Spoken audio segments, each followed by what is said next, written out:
I got this comment on one of my Facebook posts that I wanted to critique. It said, Bitcoin is too high right now, could go to zero tomorrow, buy cash flowing assets. I want to take apart that comment piece by piece, critique by critique for each of those three items. One, he spelled Bitcoin as bit space coin. For the record, it's one word, Bitcoin, one word. And then he said, Bitcoin is too high right now, TO. Obviously, that should be TOO. So too high right now. Anyway, that being said, let's go line by line. Bitcoin is too high right now. Clearly, this individual is stuck comparing Bitcoin to the past, but that's not what you should ever compare Bitcoin to, because Bitcoin has always been too high right now compared to every price in the past. As long as you're looking back, 3 or 4 years, it's always been higher. And so comparing it to the past doesn't make any sense, because by that definition, Bitcoin was expensive when it was a penny, because prior to a penny, it was worth 0. And when it was worth 10 cents, it was expensive compared to a penny. So past comparisons make no sense. What you should compare it to, for example, is a forward comparison like gold. Well, all the gold in the world is worth $24 trillion, and all the Bitcoin in the world is worth $2 trillion. So Bitcoin can go up by a factor of 10 before it's expensive compared to gold. Until then, it is cheap compared to gold. And gold's value is predominantly driven by its monetary properties, not its industrial or decorative jewelry uses, for example. And so the right way to compare Bitcoin is, what is the value of a neutral reserve asset, meaning an asset that anyone in the world can own, any government, any person, any company, that nobody else can make more of, that has perfect monetary properties and qualities? What is that value? Well, we can debate. Is it the value of all the gold in the world? That's sort of an easy threshold.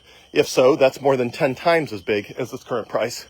If it's the value of half of all of the assets that are currently used as a store of value, then you're looking at $10 or $20 million per Bitcoin. And if it's half of all the assets in the world, because half of the assets are used as stores of value, you're looking at like $43 million per coin. I have no idea what the right number is, but 115,000 is not expensive. By any measure, it's not expensive unless you are only looking backwards. The next critique is it could go to zero tomorrow. No, it can't go to zero tomorrow because it has monetary properties.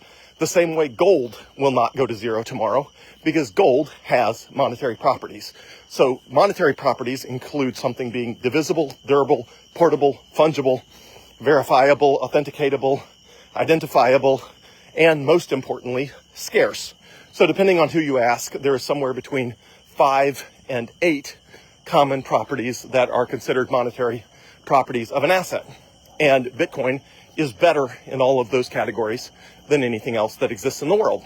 Gold is pretty good, although gold is not sufficiently divisible and not sufficiently portable and not sufficiently scarce, believe it or not. So Bitcoin is superior to gold and every other monetary asset. So Bitcoin will not go to zero unless its monetary properties go to zero. If its monetary properties go to zero, then of course it would not have monetary value and it would not be valuable. But that's not going to happen for all of the reasons I've talked about in numerous videos, for the security, the decentralization, and all of that of the Bitcoin network. Bitcoin has ideal monetary properties that will not go to zero tomorrow. Therefore, its value will not go to zero tomorrow. And its current value of $115,000 per coin reflect the fact that it has those monetary properties, and that's not going to change. It will not suddenly stop having 21 million Bitcoin tomorrow morning. And as long as there's only 21 million Bitcoin tomorrow morning, the value is not going to zero. So the third critique was the individual posted buy cash flowing assets. What he means is buy real estate, where a tenant pays rent, or buy a stock that has a dividend or something like that. But there's a problem with that strategy, which is that every cash flowing asset right now is ridiculously expensive.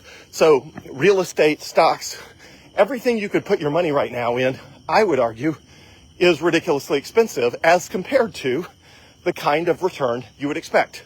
Now that's measured with something called a price earnings ratio, which is what is the price for every $1 of earnings that can be expected from that asset.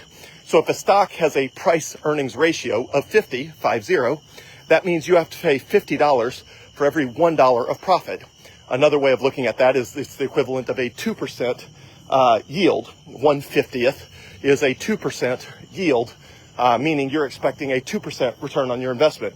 Well, stocks right now are ridiculously high priced with regard to price earnings ratios. And everybody is saying that, well, that's sustainable because stocks will just go up forever.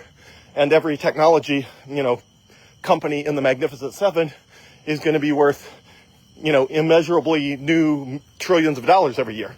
And that's just objectively not the case. So historically through the stock market, anytime stocks have gotten way out of whack compared to their historical price earnings ratios, eventually they revert to the mean. That's why people say markets are mean reverting.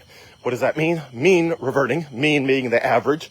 So mean reverting means average reverting, which means if the average price earnings ratio for the stock market in the past is 16, times earnings or something like that. I don't know what it is, but whatever it is, it's a whole lot higher than that right now. And most analysts who look at the stock market right now say, hey, these price earnings ratios are not sustainable. And so this individual is recommending people buy cash flowing assets, but I would argue there is not any cash flowing assets that make sense to buy right now, because in my opinion, real estate is significantly overvalued. Stocks are significantly overvalued. I'm not aware of any asset that is on sale right now and would be a good investment other than Bitcoin, which is why I have 100% of my assets in Bitcoin, because everything else that I look at in the entire world that I could invest in makes less sense than Bitcoin. And so anyway, to recap, this individual says Bitcoin is too expensive. That is not true. They say it could go to zero tomorrow. That is not true. And they say you should buy cash flowing assets. Again, in my opinion, also not true. But I thought it would make sense to critique this individual's comment step by step. And there you go. Have a great night.